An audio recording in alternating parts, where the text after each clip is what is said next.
चलिए कल देखे हम लोग समीकरण का फर्स्ट पार्ट। अब जो पढ़ाई चल रहा है हमारा मतलब A to Z पूरा पाठ्यक्रम से सीधे सीधे लेके चल रहे हैं, ट्रिक पर आधारित नहीं है। चलिए आगे बढ़ते हैं। तो ये जो तीन सर्व समीकरण हैं, सर्व समीकरण क्या है? सर्व समीकरण एक ऐसा फार्मूला या सूत्र होता है जो चर के सभी मान के लिए सत्य होता है ना, इसलिए उसको सर्व समीकरण कहते हैं। जितने भी अगर हम a और b के जगह कोई भी मान रखें, है ना, मतलब एक जैसा, जैसे a है, a की जगह हमने लिख लिया 10x लिख दिया, और यहाँ भी एक की जगह क्या आएगा 10x आएगा। यहाँ लिख दीजिए b की जगह अगर हम लिख लिए 11, तो यहाँ भी क्या आएगा 11। तो उसका जो सूत्र है वो ये 60 पद्धति से इसको हम उसका विस्तार कर सकते हैं। a का वर्ग धन 2ab धन b का वर्ग, मतलब ये गुणनखंड है। ये देखिए ये गुणा का टुकड़ा है, गुणनखंड है, ब्रैकेट लगा है मतलब यहाँ पर गुणा है ना। ये भी गुणनखंड है। ये देखिए यहाँ पर दोनों में मध्य में क्या है, ऋण चिन्ह है। ये क्या बताता है? एक जैसा गुणनखंड है। ये देखिए एक जैसा है, a की जगह ये है, b की जगह b है, प्लस का चिन्ह है, मतलब कोई अंतर है क्या? नहीं है। यहाँ भी एक जैसा ऋण है तो यहाँ भी ऋण है। तो एक जैसा होने के कारण हम उसको क्या लिखते हैं? अगर किसी संख्या गुणा के रूप में दो बार आए तो उसको हम वर्ग के रूप में लिख सकते हैं, a धन b पूरे का वर्ग। यहाँ पर भी देखिए एक जैसा है तो वर्ग लिख दिए। अब देखिए यहाँ पर एक बार प्लस है और एक बार माइनस है, बाकी इसमें जो लिखा हुआ है राशि वो तो एक जैसा है, चिन्ह बदला है और उसके कारण हम इसको वर्ग करके नहीं लिख पाएंगे, अलग अलग हो गया। तो इसका विस्तार जो होता है गुणा करने के बाद जो प्राप्त होता है फार्मूला, a का वर्ग ऋण b का वर्ग, ये होता है। और ये पहले वाला देख लीजिए, और a का वर्ग धन 2ab धन b का वर्ग होता है, और यहाँ पर अगर ऋण है बीच में तो एक था जो 2ab रहता है उसके पहले हम ऋण चिन्ह लगाते हैं। चलिए अब आगे बढ़ते हैं। अब हम अगला प्रश्नावली का उदाहरण देखते हैं। प्रश्नावली इसमें 9.2 है ना। और ये जो सर्व समीकरण है आप 10वीं के क्लास में जाके इसका और अध्ययन करेंगे, किस प्रकार से दो पद मध्य पद को दो भागों में बांटकर गुणनखंड करते हैं, ये आप 10th में भी इसका अध्ययन करेंगे। चलिए अब देखते हैं पहला नंबर, गुणनखंडन कीजिए। अब बताइए हम क्या बनाए? गुणनखंडन कीजिए मतलब गुणनफल दिया है, गुणा करके दे दिया है, उसका खंड बनाइए। गुणनखंड मतलब इस प्रकार से फॉर्म में लाना है ना, इस प्रकार से दिया गया है। इसके सूत्र इस रूप में मिलेगा हमको प्रश्न, ये जो दिया है ना सूत्र विस्तार, ये रूप में मिलेगा, ये गुणनफल है। वापस हम आके इसके गुणनखंड मतलब कौन से दो गुणनखंड है जिसका हम गुणा करें तो ये प्राप्त होगा। तो देखिए पहला का देखते हैं बी नंबर, सभी प्रकार के प्रश्न है यहाँ पर। पहला का बी देख रहे हैं जिसमें 25a का वर्ग धन 70ab धन 49b का वर्ग। ये देखिए जब गुणनखंड करना हम शुरुआत करते हैं तो हमारा ध्यान जाना चाहिए सर्व समीका में। सर्व समीका को पहले आप लोग रट डालिए, उसका विस्तार क्या होता है ना। अब देखिए एक ऐसा सर्व समीका है जिसमें सब जगह धन चिन्ह है। ये देखिए यहाँ भी धन, यहाँ भी धन, तो इससे तो हमको पहले ही समझ में आ जाता है यहाँ धनात्मक है, यहाँ भी धनात्मक है। तो कौन सा सर्व समीका प्रयोग होगा, ये कौन से सर्व समीका से संबंधित है, ये समझ में आ जाता है। कौन से सर्व समीका से संबंधित है? पहले वाले से संबंधित है ना। अब देखिए हमको करना क्या है, देखिए यहां पर a और b के फॉर्म में लिखना है, इसी रूप में लिखना है, इस रूप में लिखेंगे हम। a का वर्ग और b का वर्ग के रूप में लिखेंगे और ab के रूप में भी लिखेंगे। तो पूरा एक गुणा करके एक मुश्त इसको लिख दिया गया है। अब इसको किस प्रकार से हल करेंगे देखिए बारीकी से। जो वर्ग के रूप में रहेगा आप देखेंगे, यहां पर देखिए a का वर्ग और लास्ट में b का वर्ग। यहां पर x y z कोई भी हो सकता है, या संख्या भी नहीं रहेगा तो केवल मतलब चर नहीं रहेगा, मान लो अंग्रेजी का लेटर्स नहीं रहेगा तो केवल अचर रहेगा, ऐसा भी हो सकता है। तो देखते हैं, ये देखिए इसमें मिक्स हो गया है, a वाला भी आ गया है, b वाला आ गया है। तो ये देखते हैं हम यहाँ पर 25 कितने का वर्ग है। अब देखिए वापस चल रहे हैं हम, 25 कितने का वर्ग है। कौन सी संख्या को हम गुणा करते हैं उसी संख्या से कि वो 25 आता है। कितने का वर्ग है? तो 25 कितने का वर्ग है? 5 का वर्ग है। कितने का वर्ग है? 5। अगर और समझ में नहीं आता तो आप गुणनखंड निकाल लीजिए, भाग देकर गुणनखंड निकाल लीजिए। इसको लिखेंगे 5a पूरे का वर्ग। ये देखिए 25 की जगह 5 ए वर्ग लिखा है, वहां लिखे हम ए लिखे और कोष्टक लगाने के बाद पूरे का वर्ग कर दिए, अभी भी इसका मान वही है 5 पंचे 25 और ए का वर्ग का मान ए वर्ग। ठीक है, यहां पर कोई डाउट है? जो भी यहां संख्या दिया रहेगा उसको ये देखना है ये कितने का वर्ग है। ठीक है, और उसी फॉर्म में लिखना है 5a पूरे का वर्ग। अब देखिए ये रफ में भी आप कर सकते हैं, इसको इतना करेंगे के बाद ना ये बीच वाला जो है वो समझ में नहीं आएगा, ये लास्ट वाला पहले समझ में आता है, इसलिए आप रफ में कर लो थोड़ा सा, है ना। ये देखिए 49b का वर्ग, 49 कितने का वर्ग है? 49 कितने का वर्ग है? ये देखिए 49 7 का वर्ग है। कौन सी संख्या को हम उसी संख्या से गुना करते हैं कि वो 49 आता है? 7 गुना 7, 7 7 49। ठीक है, और b मतलब ये 7b का वर्ग है, ये वाला को हम लिखेंगे 7b का वर्ग, ये वाला हो जाएगा 7b का वर्ग। तो उसके पहले देखिए यहां बीच का लिख लेते हैं। देखिए इस प्रकार से आता है, ये थोड़ा गैप देना और गैप देके लिखेंगे 7b पूरे का वर्ग। ये देखिए कितना आसान है, आप ये देखेंगे कौन सी संख्या का वर्ग है, बस 25 5 ए का वर्ग है तो 25 ए का वर्ग हो जाता है। 7b का वर्ग करते हैं तो 7 7 49, b गुना b वर्ग हो गया, 49b वर्ग आ गया। अब देखिए बीच में क्या लिखना है, देखो हम ये वाला फॉर्म बना रहे हैं, देखिए ये सूत्र में ध्यान दीजिए, a का वर्ग धन 2ab, ये क्या बताता है? धन 2ab, 2 तो यहां लिख ही दीजिए, है ना, हर बार इस प्रकार से हम 2 लिख देंगे। अब 70 आएगा ही, यहां पर हम जब लिखेंगे इसको 70 वहां पर आएगा ही। देखिए कैसे 70 आएगा, अब इसको हम डिपेंड नहीं करेंगे। देखिए 2 गुना a का मान कितना है, a की जगह कितना है 5a, देखिए a का वर्ग 5a का वर्ग, तो a की जगह कितना लिखा है 5a, गुना b की जगह कितना लिखा है 7b। ये देखिए a की जगह लिखा है 5a, देखो 2ab लिखा है, इसका मतलब है 2 गुना a Guna b, 2 Guna a Guna b है इसका मतलब। देखिए पहले क्या करेंगे, दिए गए संख्या को देखते हैं, फर्स्ट और लास्ट में ज्यादातर पूरे इस प्रश्न में उसी टाइप के दिए हैं, क्रम को बना दिए हैं, पहला नंबर और तीसरा नंबर। ये पहला नंबर जो लिखा गया है वो कितने का वर्ग है? 25 जो है 5 का वर्ग है। कौन सी संख्या को उसी संख्या से हम गुना किए कि वो 25 आया, 5 पंचे 25 ए। ठीक है, 25 ए पूरे का वर्ग करते हैं 25 ए का वर्ग। इसी प्रकार 49b का वर्ग कहां से आया? कौन सी संख्या का वर्ग निकालते हैं? तो 7 का वर्ग। वर्ग तो आपको भली भांति कंफर्म करते रहिए आप लोग, 25 से 30 तक, 25 तक तो वर्ग लिखकर वर्ग संख्या और उसका वर्ग उसको पढ़ते रहिए बार बार। ठीक है, तो 49 कहां से आता है? 7 का वर्ग, 7b का वर्ग। अब देखिए बीच का कैसे लिखेंगे, धन लिखने के बाद पूरा धनात्मक है तो धन रहेगा ही, ऋण आएगा ही नहीं। ये देखिए सूत्र में जा रहे हैं 2 गुना a Guna b, 2 Guna a की जगह क्या है 5a, गुना b की जगह क्या है 7b, इसको गुना करो तो ये 70ab आएगा। ये देख लीजिए 7 पंचे 35, 35 दूने 70 और 70ab, ये आ गया 70ab। अब यहां लिखेंगे जबकि, ये सूत्र को लिखेंगे, कौन सा सूत्र को? ये वाला सूत्र। ये देखिए क्या लिखेंगे, a धन b पूरे का वर्ग का मान होता है, हम रिवर्स लिखेंगे ना, ये सूत्र को पीछे से लिखिए, इधर से, ये वाला विस्तार से हम वापस आ रहे हैं, गुणनखंड में आ रहा है। ये गुणनफल हो गया है, ये गुना हो गया है, लेकिन ये पूछा गया है कौन सी जो राशि है, कौन सी जो दो पद है जिसको गुना करने पर ये मान आता है। मतलब हम वापस किस में आ रहे हैं? गुणनखंड में आ रहे हैं।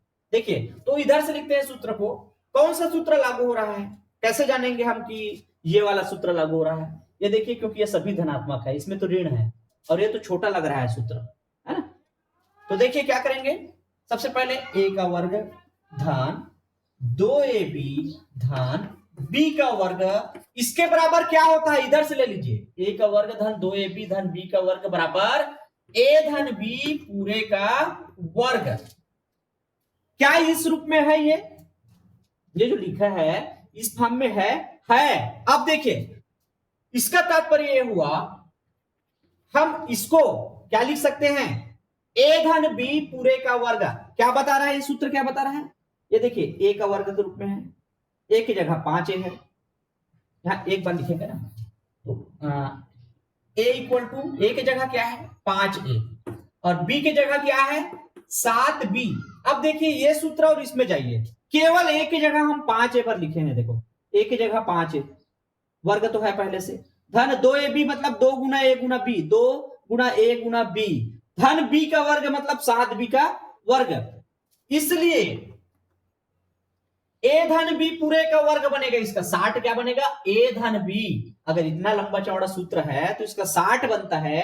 एक बार लिखते हैं a धन b और पूरे का वर्ग, तो a का मान क्या है 5a और b का मान क्या है 7b, है ना। a का मान है 5a और b का मान है 7b, तो ये पूरे का वर्ग लिख देंगे।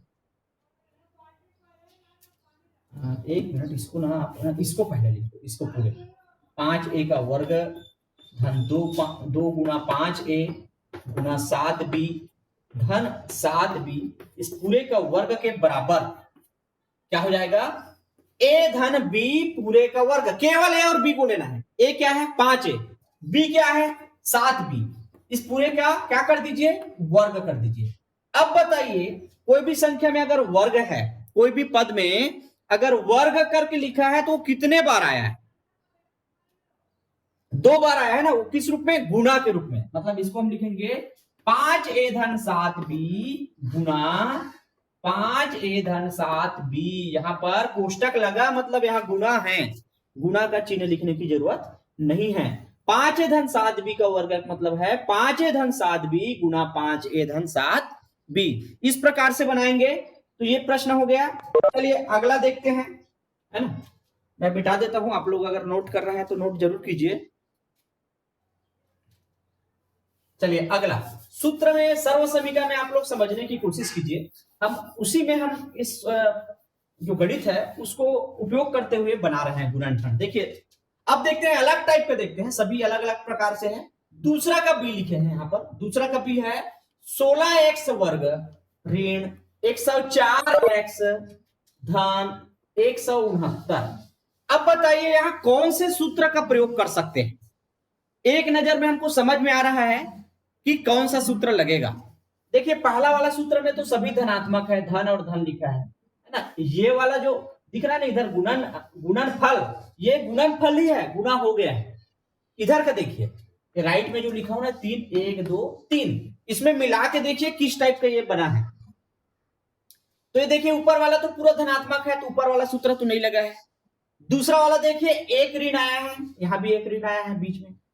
तो अब तीसरा वाला देखिए, तीसरा तो केवल 2 पद है, a का वर्ग ऋण b का वर्ग, यहां पर तो 1 2 3 है। ठीक है, तो कौन सा सूत्र लगा है, ऋण वाला सूत्र लगा है, क्योंकि यहां ऋण आया है। देखिए तो इसको बनाएंगे कैसे, सेम प्रोसेस, इसका पहले जैसा करते हैं। 16 कितने का वर्ग है और 169 कितने का वर्ग है। ये देखिए यहां पर अब एक सवाल नहीं आया, यहां पर एक सफर आया है, तो यहां पर कुछ जैसे पिछले में a और b आ गया था ना, तो यहां केवल अंक दे दिए हैं, अचर दे दिए हैं। तो कैसे बनाएंगे, पहले की तरह सोचेंगे 16 कितने का वर्ग है, कौन सी संख्या को उसी संख्या से गुना करते हैं तो 16 आता है। 4x है ना, ये पूरे का वर्ग, 4x पूरे का वर्ग। अब ये ऋण तो रहेगा ही, ऋण चिन्ह लिख के आप छोड़ सकते हैं, थोड़ा सा गैप छोड़ देना। क्यों छोड़ते हैं इसका कारण बता रहा हूं, क्योंकि हमको b अभी पता नहीं चला है, ये तो a हो गया।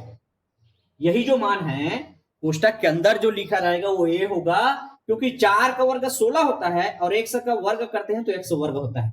अब देखिए 169 कितने का वर्ग है। वर्ग तो आप पढ़ते हैं ना, तो वर्ग तो आपको जैसे 7वीं 8वीं में जैसे आ जाते हैं तो भली भांति प्रैक्टिस हो जाना चाहिए वर्ग का, है ना। तो कितने का वर्ग है, आप इसको वर्ग को पढ़ते रहना। ये 13 का वर्ग है। अगर वर्ग पता नहीं है तो गुणनखंड निकाल लीजिए और उसमें से समझ में आ जाता है। ठीक है, अगर गुणनखंड जोड़े में आ रहा है ना तो उसमें से एक को लेते हैं। ये देखिए 169, 13 गुना 13 करते हैं तो 169 आता है। तो हम 169 को, ये देखिए यहाँ पर इसके पहले हम जो प्रश्न देखे थे उसमें वर्ग पहले से लिखा था b का वर्ग, लेकिन यहाँ वर्ग सब नहीं लिखा है, कहीं पर वर्ग लिखा है क्या, नहीं। फिर भी समझ जाना है ये 169 कितने का वर्ग है, 13 का वर्ग है। अब देखिए इसको छोड़ते क्यों है, अब a भी पता चल गया, b भी पता चल गया। केवल a और b को आप पहचान कीजिए, बीच का पद जो है स्वतः लिखा जाता है। क्यों, क्योंकि 2 गुना ए गुना बी, 2 गुना ए का मान 4x और बी का मान 13। ये देखिए 2 गुना ए गुना बी, ये लिखा है ना 2 गुना ए गुना बी, इसका क्या तात्पर्य है? दो तो लिख ही दीजिए, है ना, दो ठन हमको पता चलना चाहिए, ए और बी। तो ए का मान 4x है, बी का मान 13 है। बी का मान कितना है? 13 है। तो देखिए अभी गुणा करके भी देख सकते हैं, 13 चौक 52, 52 दूने 104, वो आएगा ही बीच का 104 एक्स आ रहा है ये वाला, ठीक है। अब देखिए जबकि उस सूत्र का उल्लेख कीजिए, ऋण वाले को उधर से हम लेते हैं, यहां से ए का वर्ग ऋण 2ab धन बी का वर्ग, इसका मान होता है ए ऋण बी पूरे का वर्ग। इसका हम 60 क्या करते हैं, एक बार ए लेते हैं, बीच में ऋण का चिन्ह लेते हैं, फिर बी लेते हैं और पूरे का क्या कर देते हैं, वर्ग। तो पहले ये देख लीजिए ए कितना है, यहां से ए कितना है, ए जब तुलना करते हैं या तुलना करने पर यहां लिख सकते हैं, तुलना करने पर मतलब ये सूत्र और ये सूत्र, ये दोनों का तुलना करते हैं तो क्या है, ए की जगह हम क्या लिखा है 4x, बी की जगह में क्या लिखा है 13, ये देखो बी का वर्ग 13 का वर्ग, तो बी की जगह में क्या लिखा है 13। अब इसको पुनः एक बार लिखिए, इंप्लाइड 4x पूरे का वर्ग ऋण 2 गुना 4x गुना 13 धन 13 का वर्ग बराबर, इसी को हम 60 में लिखेंगे ए ऋण बी पूरे का वर्ग। ये देखिए पहले हम क्या किए थे, इसके पहले ए धन बी पूरे का वर्ग, है ना। अब ए ऋण बी मतलब केवल ए को लिखिए, ए क्या है 4x, फिर ऋण लगाइए, ऋण बी को लिखिए, बी क्या है 13, और क्या कर दीजिए पूरे का वर्ग कर दीजिए। और जब पूरे का वर्ग रहता है तो वही पद जो है या संख्या या राशि जो है 2 बार गुणा के रूप में लिखा जाता है, मतलब 4x ऋण 13 गुणा 4x ऋण 13। तो ये इसका गुणनखंड हो गया, गुणा का खंड हो गया, गुणनखंड कीजिए ये पूछा है ना। इसको दोनों को गुणा करते हैं तो वापस हमको ये मिलेगा, है ना। इसके पहले हम जस्ट विलोम देखे थे, ये गुणनफल किए थे, क्या गुणा किए थे, है ना, गुणा किए थे। तो गुणनफल हमको मिला था, इसके पहले प्रश्नोली में हम पढ़े थे ना, इस टाइप के प्रश्न देखे थे, देखो 4x ऋण 13 4x ऋण 13, इस प्रकार से प्रश्न मिलता था जिसको हम हल करने के बाद ये प्राप्त करते थे। तो ये विलोम चल रहा है इसका, है ना, पहले के प्रश्नावली का। चलिए आगे बढ़ते हैं, अब थर्ड प्रकार का देखते हैं, ये दूसरा सर्वसमीका का प्रयोग हुआ है यहां पर। अब सर्वसमीका हम तीसरे का प्रयोग से देखते हैं आगे, और कुछ शाब्दिक प्रश्न भी लिखा है यहां पर। तीसरा का ई नंबर लिखा हूं, थोड़ा सा टफ वाले को लिया हूं यहां से ना, 16/25 m square 16/25 m square minus 4/9 n square.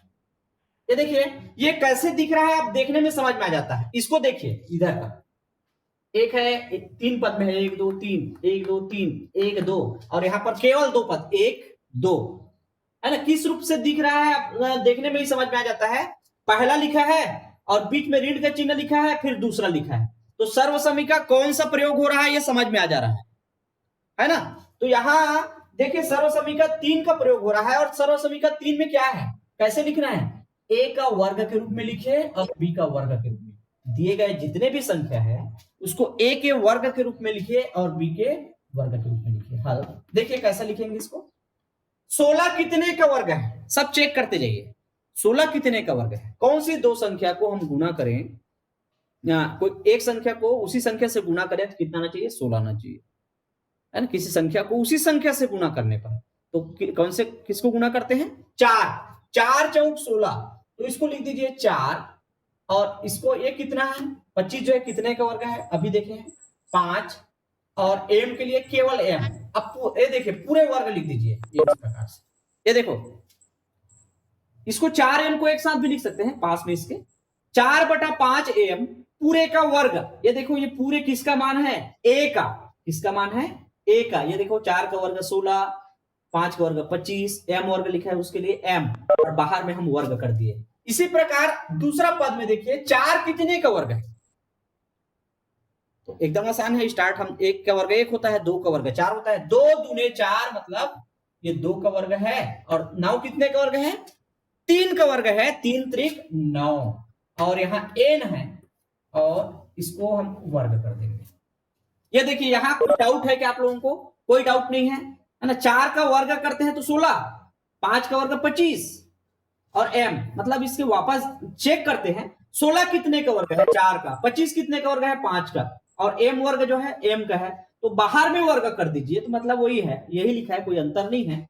अब देखिए कौन सी सर्वसमीका का प्रयोग हुआ है, जबकि हम यहां भी बैक आएंगे, पीछे से लिखे a वर्ग ऋण b वर्ग का मान होता है a धन b, एक बार इसको जोड़ते हैं, और a ऋण b एक बार घटाते हैं, से तुलना करने पर, यहीं पर लिख दीजिए तुलना करने पर, तो तुलना का भी काम हो गया। अब बताइए a के जगह हम क्या लिखें? ये देखिए ना, यहाँ ये इसको और इसको देखिए, ये सूत्र और ये सूत्र को, a वर्ग, a की जगह क्या है? ये वर्ग तो इसमें भी है, इसमें भी है, तो a के जगह क्या मान है? 4/5m, और b की जगह क्या मान है? 2/3n। अब इसका विस्तार क्या होगा? इसका गुणनखंड क्या होगा? देखिए 4/5m पूरे का वर्ग ऋण 2/3n पूरे का वर्ग, इसका 2 रूप बनता है। एक बार इसको जोड़ा गया है, ये देखिए a और b को एक बार जोड़ दिया है, और गुणा करके a और b को एक बार क्या कर दिया है? घटा दिया है। तो a का मान क्या है? ये देखिए 4/5m धन, एक बार जोड़ो, a के मान 4/5m और b का मान 2/3n, एक बार जोड़ दीजिए। अब एक बार इसको घटा दीजिए, मतलब सेम लिखना है, बस यहां धन चिन्ह है, दूसरा में ऋण चिन्ह रहेगा। 4/5m ऋण 2/3n, तो ये इसका गुणा का खंड बन गया है, गुणन खंड बन गया है। इस प्रकार से इसको बनाएंगे। तो ये सर्वसमीका तीसरा का प्रयोग हुआ है यहां पर, है ना। तीनों प्रकार के उदाहरण हो गया है। अब और देखते हैं, कुछ विशेष टाइप का भी दिया है यहाँ पर, चौथा, लेकिन अभी हमारे पास समय जो है 3-2.5 मिनट पहले शुरू हो गया था, है ना। ये देखिए 16 मिनट है, तो हम देखते हैं शाब्दिक जो प्रश्न है इसको देखते हैं। चलिए देखते हैं, जो शाब्दिक प्रश्न बचा हुआ है उसको देखते हैं। बाकी का प्रश्न आप लोग बनाइए, है ना, और जो समझ में नहीं आया तो उसको जरूर पूछिए। चलिए आगे बढ़ते हैं। तो इस सर्वसमीका का ही पूरा प्रयोग है यहाँ पर। चलिए अगला एक प्रश्न दिया है, राम के पास x मीटर भुजा की वर्गाकार जमीन है। x मीटर भुजा की, अब जानते हैं वर्गाकार में एक भुजा का भी मान दे दे तो पर्याप्त है, क्योंकि वर्ग का जो भुजा है वो क्या होती है? सभी बराबर होती है, ठीक है। ये वर्गाकार है, इसकी जो माप है वो कितना मीटर है? x मीटर, x मीटर का है। ये चारों भुजा है, ये a भी x है, सभी x रहेगा। तो राम के पास x मीटर भुजा की वर्गाकार एक जमीन है। राम के पास एक जमीन है ना, और उस जमीन है या भूमि है, वो वर्गाकार है, वर्ग के आकार का है, मतलब चारों उसकी भुजा एक समान है। उसने स्कूल के रास्ते के लिए लंबाई और चौड़ाई के समांतर 5-5 मीटर जगह छोड़ दी। अब उसने क्या किए, उसी मार्ग में वो स्कूल आने जाने का भी रास्ता है, तो राम ने अपने तरफ से सहयोग किए, स्कूल आने जाने के लिए रास्ता चाहिए, तो उसने 5-5 मीटर दोनों तरफ से इसको दे दिए, ये लंबाई में भी दे दिए और चौड़ाई में भी दे दिए। ये 5-5 मीटर, ये वाला जो मोटाई है, ये वाला ये जो है, ये कितना मीटर है? 5 मीटर, है ना। मतलब ये जो ये दिख रहा है ना, ये वाला ये रास्ता है, ये 5 मीटर का, इतना वाला, इतना सा भाग ये 5-5 मीटर का है, दोनों तरफ से उसको छोड़ दिए। स्कूल आने जाने के लिए रास्ता देना है, तो उसने, राम ने इस जगह को छोड़ दिए 5-5 मीटर का, कुल मिला के 100 मीटर है, मतलब कितना है उसको ज्ञात करना है ना। अब पूछा गया है राम के पास बची जमीन का क्षेत्रफल कितना है। क्षेत्रफल जो है इसमें आएगा, इसका एक्चुअल मान नहीं आएगा, ये इस प्रकार से सर्वसमीका के रूप में जब हल करेंगे ना, वो बीजी पद में आएगा, ठीक है। तो देखिए अब हुआ ये, यहां पर लंबाई के भी समांतर 5 मीटर रास्ता इधर कटिंग कर दिया है रास्ता, और चौड़ाई के समांतर भी 5 मीटर, मतलब अब वैसे कहें तो आप वर्ग में लंबाई और चौड़ाई से मतलब नहीं है ना। वर्ग की लंबाई चौड़ाई क्या होता है? बराबर होता है। तो एक बार भी लिख सकते हैं, क्योंकि आप पहले से आ गए हैं प्रश्न में, लंबाई और चौड़ाई तो जरूर यहां पर लिखेंगे। देखिए दिया है हल, हल दिया है राम के पास वर्गाकार जमीन की भुजा, राम के वर्गाकार जमीन की भुजा बराबर, जब बाकी को मीटर में लिखा है तो हम इसको भी लिख देते हैं एक्स मीटर, है ना, एक्स मीटर है। अब इसने लंबाई और चौड़ाई की जो समांतर है उसने 5-5 मीटर जगह छोड़ दी।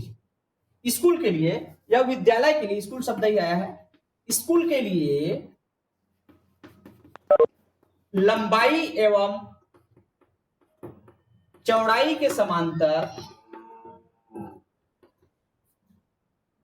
5-5 मीटर जगह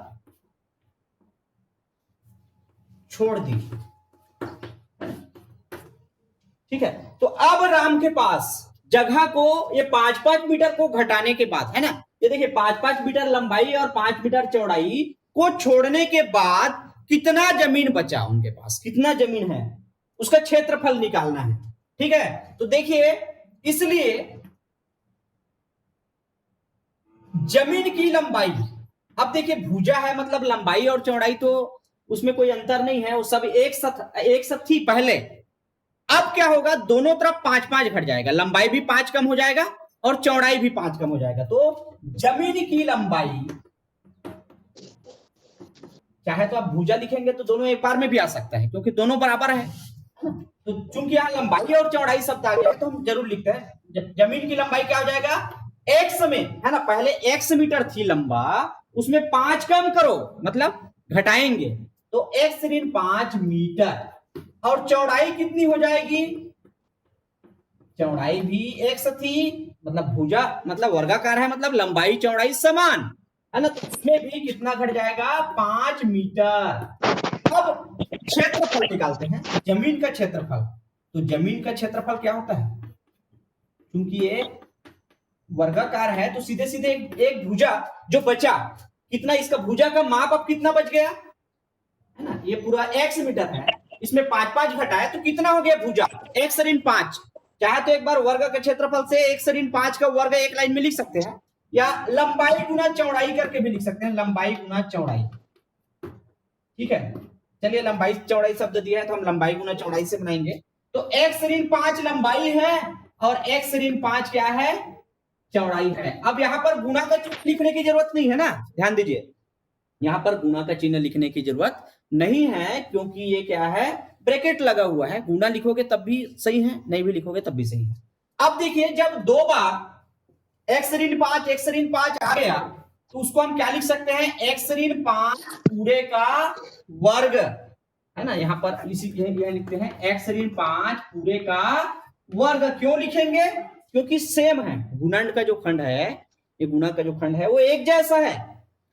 ये सर्वसमीका 2 बना रहा है, तो देखिए सर्वसमीका 2 क्या है, सर्वसमीका 2 क्या है, ये देखिए ए ऋण बी एक्स ऋण 5 एक्स ऋण 5, तो उसको 60 लिखेंगे, एक्स ऋण 5 का वर्ग, क्योंकि 2 बार आया तो उसका विस्तार होता है, ये देखिए ये विस्तार होता है, पहले का वर्ग मतलब प्रथम पद का वर्ग कीजिए, फिर ऋण कीजिए, फिर 2 गुना प्रथम पद गुना द्वितीय पद कीजिए और धन द्वितीय पद का वर्ग कीजिए।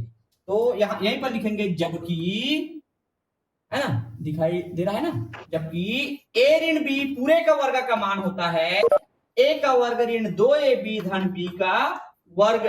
मतलब जब इस प्रकार का प्रश्न आए वर्ग के रूप में, बीच में ऋण का चिन्ह रहे, 2 राशि या पद रहे और वर्ग लिखा रहे, तो उसको कैसे बनाएंगे, है ना, किस प्रकार से उसको हल करेंगे। तो क्या करते हैं, पहले का वर्ग, सूत्र क्या बता रहा है, पहले का वर्ग, इसलिए एक्स ऋण 5, ये देखिए सेम हम लिख रहे हैं जस्ट इसके नीचे में, ए की जगह एक्स है और बी की जगह 5 है, तो ए का वर्ग मतलब एक्स का वर्ग, एक्स का वर्ग ऋण 2 गुना, ये देखिए 2ab मतलब 2 गुना, ए का मान कितना है एक्स, बी का मान कितना है 5, ये देखिए ए की जगह एक्स है बी की जगह 5 है, धन बी का वर्ग मतलब बी की जगह क्या है 5 का वर्ग, एक लाइन और जाएगा x वर्ग ऋण, अब पूरे अंकों को गुना करो 2 पंचे 10 x, और 5 का वर्ग कितना होता है 5 का वर्ग 5 गुना 5, 5 पंचे 25। तो देखिए उस जमीन का क्षेत्रफल जो स्कूल को देने के बाद, स्कूल के लिए देने के बाद जो बचा राम के पास जमीन, उसका क्षेत्रफल हो गया x वर्ग ऋण 10 x धन 25, और यहां जरूर एक शब्द लिख दीजिए वर्ग मीटर, है ना, मीटर में दिया है तो क्या हो जाएगा वर्ग मीटर, क्योंकि क्षेत्रफल है ना। तो ये इस प्रकार से बनाएंगे इसको, ठीक है। कोई डाउट हो तो आप लोग पूछिए क्यों इसका हम किस प्रकार से प्रयोग किए हैं। तो सर्व समीकरण में आप फोकस करना है यहां पर। ये देखिए x ऋण 5 गुना x ऋण 5, a ऋण b गुना a ऋण b, और ये 2 बार आता है सेम सेम, तो उसको क्या लिख सकते हैं वर्ग में, x ऋण 5 का वर्ग। तो इसका विस्तार क्या बनता है, ये देखो, इसको आप लोग ना a और b के रूप में ही ना समझे, इसको ये समझे a का वर्ग मतलब प्रथम पद का वर्ग। अगर इस प्रकार से दिया रहे तो प्रथम पद का वर्ग ऋण 2 गुना प्रथम पद गुना द्वितीय पद धन द्वितीय पद का वर्ग, तो प्रथम पद x वर्ग ऋण 2 गुना प्रथम पद x द्वितीय पद 5 धन द्वितीय पद का वर्ग मतलब 5 का वर्ग। अब हल करने के बाद 2 पंचे 10 x हो जाएगा और 5 का वर्ग 25 हो जाता है, और लास्ट में आएगा वर्ग मीटर में। चलिए अगला और देखिए, और शाब्दिक प्रश्न है हमारे पास।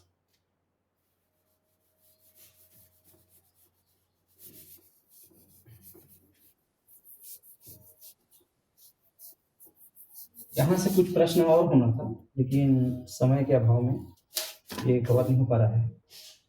चलिए आगे बढ़ते हैं। एक आयताकार आईने की चौड़ाई और लंबाई दिया है फीट में।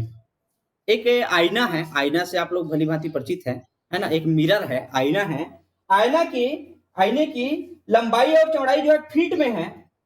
नापने पर 2 क्रमागत संख्याएं प्राप्त होती है, इन संख्याओं के वर्गों का अंतर 5 है। आईने की लंबाई और चौड़ाई ज्ञात कीजिए, ठीक है। मतलब आईने की पहले लिखा है, चौड़ाई लिखा है और उसके बाद लंबाई, मतलब 2 क्रमागत संख्या है। समझते हैं क्रमागत मतलब क्या होता है, जो लगातार आता है। जैसे एक 17 है तो एक 18 है, एक 25 है तो एक 26 है, ये क्रमागत कहलाता है, क्रम से आगत, है ना, क्रम से आने वाला संख्या है। तो क्रमागत है, लंबाई और चौड़ाई और लंबाई क्या है क्रमागत है, मतलब चौड़ाई पहले लिखा है, चौड़ाई कम है, उससे ज्यादा लंबाई है, ठीक है। तो क्या होता है जब इनके वर्ग कर देते हैं, इसी लंबाई और चौड़ाई का वर्ग करके जोड़ते हैं, सॉरी अंतर करते हैं, सॉरी जोड़ते नहीं है, घटाते हैं। लंबाई का भी वर्ग कर दीजिए और चौड़ाई का भी वर्ग कर दीजिए। लंबाई ज्यादा है तो लंबाई को पहले लिखिए लंबाई का वर्ग, और उसके बाद चौड़ाई के वर्ग से उसको घटाइए, तो घटाने पर इसका मान 5 आता है। कितना आता है 5 आता है। तो पूछा गया है इसके लंबाई और चौड़ाई कितनी होगी, तो इसमें एग्जैक्ट मान आएगा कितनी लंबाई है और कितनी चौड़ाई है। ये देखिए किस प्रकार से बनाएंगे हल। दिया है आईने, या यहां एक लिख सकते हैं आयताकार, एक महत्वपूर्ण शब्द है तभी इसका फार्मूला लगाएंगे। आयताकार आईने की चौड़ाई एवं लंबाई क्रमागत है। चौड़ाई एवं लंबाई क्या है क्रमागत, ये महत्वपूर्ण है। और क्रमागत क्या होगा, अगर एक को एक से मान ले, चौड़ाई को एक से मान ले, तो लंबाई क्या होगा। देखिए यहां समझने की कोशिश कीजिए। क्रमागत में पहले की संख्या में बाद वाली संख्या में एक जोड़ देते हैं, लाना है बाद वाली संख्या लाना है, पहले की संख्या में एक जोड़े तो बाद वाली संख्या प्राप्त होती है। जैसे 15 का क्रमागत और क्या होगा 15 के साथ 16, क्या किए 15 में एक जोड़े तब कितना आया 16। अगर कोई संख्या 50 है उसका क्रमागत क्या होगा 51, क्या किए 50 में एक जोड़े। तो ऐसे ही एक को मान लीजिए x, मतलब जो छोटी है, चौड़ाई को मान लीजिए x और लंबाई हो जाएगा उसमें एक जोड़ दीजिए x धन 1। माना कि सीधे सीधे लिखता हूं, चौड़ाई, किसकी चौड़ाई आईने की चौड़ाई x, हाँ x है, फीट है ना, x फीट है, चौड़ाई क्या है x फीट है। तब लंबाई क्या हो जाएगी, क्योंकि दोनों क्रमागत है, लाइन से आता है, तो क्या होगा उसमें 1 जोड़ देंगे, x धन 1 फीट। ठीक है, अब दोनों का वर्गों का अंतर प्रश्नानुसार दोनों का वर्ग करके घटाइए बोलते हैं, तो 5 आता है। अब बताइए घटाएंगे तो बड़ी को पहले लिखेंगे, लंबाई को, मतलब x धन 1 का वर्ग, ये x धन 1 का वर्ग। ये कोष्टक क्यों लगाए, क्योंकि दो पद है x धन 1, तो वर्ग करना है तो कोष्टक लगा लीजिए और वर्ग कर दीजिए। लंबाई के वर्ग में चौड़ाई के वर्ग, चौड़ाई क्या है x है ना, लंबाई के वर्ग में चौड़ाई के वर्ग को घटाते हैं तो कितना आता है, 5 आता है।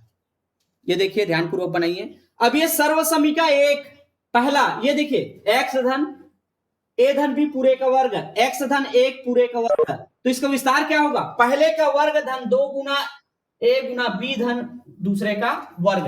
तो देखिए इसका विस्तार क्या होगा, पहले का वर्ग, यहां पर बता दीजिए नहीं पर, जबकि a धन b पूरे का वर्ग का मान होता है a का वर्ग धन 2ab धन b का वर्ग। देखिए इस प्रकार के कहीं पर भी अगर आपको दिखता है गणित, है ना, अगर दो पद दिया है और बीच में धन का चिन्ह और इसमें वर्ग दिया है, तो यह सर्वसमीका का प्रयोग करेंगे। तो इसका मान क्या होगा, इसका मान क्या हो जाएगा, x धन 1 का पहले का वर्ग मतलब x का वर्ग धन 2ab मतलब 2 गुना x गुना 1, ये देखो a का मान x, b का मान 1, धन b का वर्ग मतलब 1 का वर्ग, फिर ऋण है, ये देखो ना यहां पर लिखा है ऋण x वर्ग बराबर 5।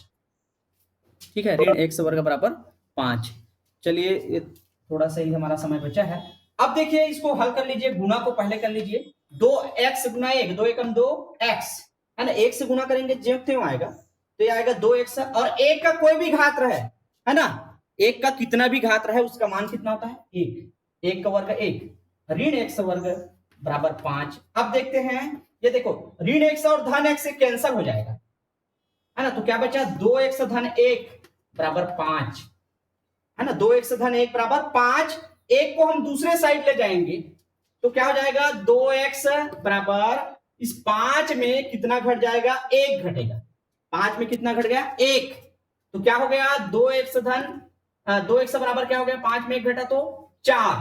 अब x का मान निकालना है तो 4 के बटा में, जैसे कि हम इसके पहले देख चुके हैं समीकरण को, बटा में जाएगा तो 2 हो जाएगा, है ना, 2 दूने 4, x बराबर 2 फीट, और x क्या है, आयत की आईने की क्या है, चौड़ाई है, तो